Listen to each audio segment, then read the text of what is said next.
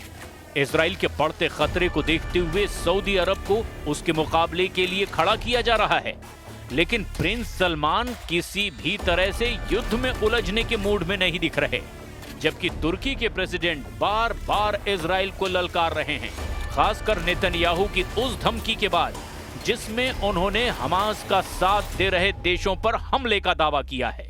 Erdogan ने Netanyahu की धमकी को हवा में उड़ाकर फिलिस्तीन के राष्ट्रपति का अंकारा में ग्रैंड वेलकम कर दिया है। 18 सितंबर को फिलिस्तीन के राष्ट्रपति महमूद अब्बास अंकारा पहुंचे थे। इस मौके पर एर्दोआन ने फिलिस्तीनी अधिकारियों के वीजा रद्द करने और उन्हें संयुक्त राष्ट्र महासभा में भाग लेने से रोकने के अमेरिकी कदम की कड़ी आलोचना की। साथ ही प्रेसिडेंट ट्रंप के फैसले को वापस लेने की बात तक कह डाली। और इतना ही नहीं, एर्दोआन ने गाजा में इजराइल के ऑपरेशन को नरसंहार तक कह दिया। तुर्की इस वक्त इजराइल को सबसे बड़ा दुश्मन मान रहा है। तुर्की के राष्ट्रपति को सीरिया में इजराइल की मौजूदगी मंजूर नहीं है। सीरिया के राष्ट्रपति अहमद अल शरा की नेतन्याहू के साथ बढ़ती दोस्ती ने एर्दोआन को बौखला दिया है। इजराइल ने सीरिया में सैन्य तैनाती कर रखी है, जिसे तुर्की अपने लिए खतरा मानता है।